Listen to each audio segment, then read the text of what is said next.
जा रहे हैं exercise 2.1।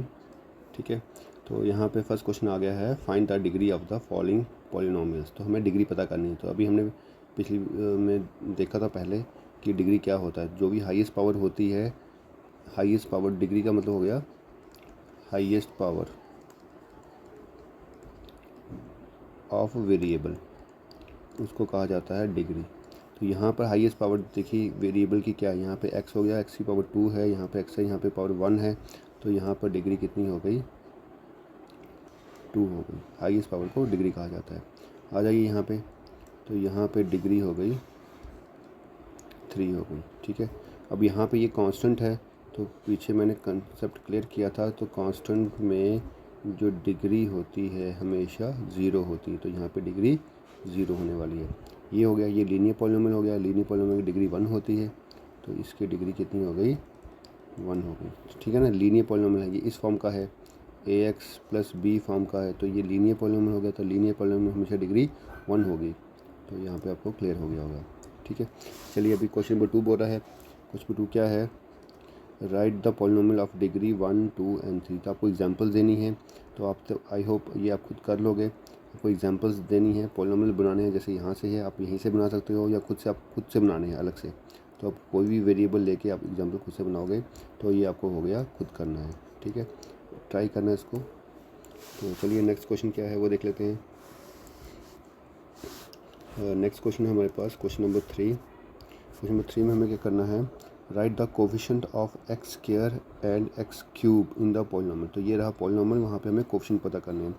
Coefficient of x square होता है जो भी टर्म होगी एक्स स्क्वायर वाली, उसके साथ में जो नंबर प्रेजेंट है, कोफिशिएंट को हम नंबर बोलेंगे, कांस्टेंट नंबर, उसको हम बोलते हैं कोफिशिएंट। तो कोफिशिएंट हमारा नंबर होता है टर्म कंटेनिंग एक्स स्क्वायर। ठीक है, तो देखिए इसका सोल्यूशन क्या रहेगा। सोल्यूशन में लिखना है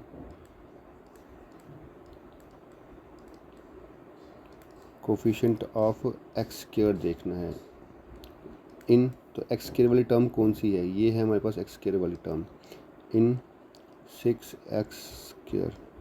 तो क्या होगा कोफिशिएंट, यहाँ पे जो नंबर प्रेजेंट है, तो नंबर एक्स स्क्वायर को आप हाइड कर लीजिए। सपोज करिए आपने नंबर इसको हाइड कर दिया, या इसको ये मान लीजिए हाइड कर दिया, तो पीछे क्या नंबर रह गया आपके पास, 6 रह गया, वही हमारा कोफिशिएंट होता है। तो ये हो गया हमारा कोफिशिएंट एक्स स्क्वायर का 6। ऐसे ही हमें कोफिशिएंट पता करना है, कोफिशिएंट ऑफ x3 का कोफिशिएंट पता करना है। तो x3 वाली टर्म कौन सी है, ये है हमारे पास x3 वाली टर्म। विद साइन देखना होता है, तो इन -3x⁻3, तो कितना होने वाला है। आप एक्स स्क्वायर को हाइड कर दीजिए, अगर इसको हाइड कर देते तो आपको साथ में कौन सा नंबर दिखेगा, -3 दिखेगा। तो ये हो गया आपका कोफिशिएंट -3। ये था हमारा क्वेश्चन नंबर 3। ओके, अब हम करने जा रहे हैं क्वेश्चन नंबर 4। तो क्वेश्चन नंबर 4 में क्या कहा गया है, what is the coefficient of z in the polynomial this 4z³ + 5z² - 11। तो यहाँ पे हमें कोफिशिएंट ऑफ z पता करना है। अगर आप ध्यान से देखोगे तो यहाँ पे z वाली टर्म है ही नहीं, z टर्म कंटेनिंग z है ही नहीं। क्यों, ये हो गया z³ वाली टर्म, ये हो गया z² वाली टर्म, तो z वाली टर्म है ही नहीं। तो इनफैक्ट इस पॉलिनोमियल को हम इस तरह से लिख सकते हैं, 4z³, ध्यान से देखिएगा सभी बच्चे, + 5z² - 0z - 11। ये होगी हमारी पॉलिनोमियल इस तरह से। क्यों, यहाँ पे z³ वाली टर्म है, z² वाली है, z वाली नहीं थी, तो z वाली को हमने कोफिशिएंट इसका 0 मान लिया और इस तरह से लिख लिया। अब यहाँ से आप क्लियरली देख सकते हैं कोफिशिएंट ऑफ z कितना है, 0 है। अब माइनस लिखो या प्लस लिखिए, 0 के साथ तो एक ही बात होती है, क्योंकि ये तो पता ही होगा आपको, 0 और -0 सेम थिंग्स होती हैं। तो हमसे पूछा गया था यहाँ पर कोफिशिएंट ऑफ z पूछा गया था, तो उसकी वैल्यू यहाँ से क्लियरली 0 आ रही है। ये हो गया क्वेश्चन नंबर 4 का सोल्यूशन। तो चलिए आगे क्वेश्चन नंबर 5 करते हैं। यहाँ पे पूछा गया what is the constant term पूछा गया है हमसे इस पॉलिनोमियल में। तो कांस्टेंट टर्म बताया था मैंने क्या होता है, जो नंबर होता है विदाउट वेरिएबल। कांस्टेंट टर्म क्या होती है? कांस्टेंट टर्म का मतलब हो गया number without variable.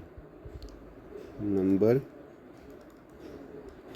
Without variable, ऐसा कोई नंबर जिसके साथ कोई वेरिएबल नहीं होगा, उसको हम कांस्टेंट टर्म बोलते हैं।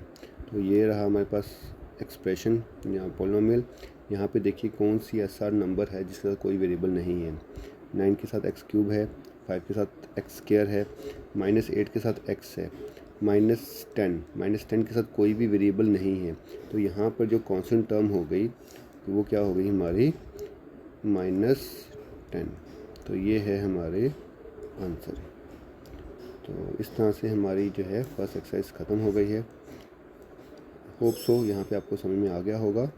तो आज के लिए इतना ही। Okay, thank you, take care.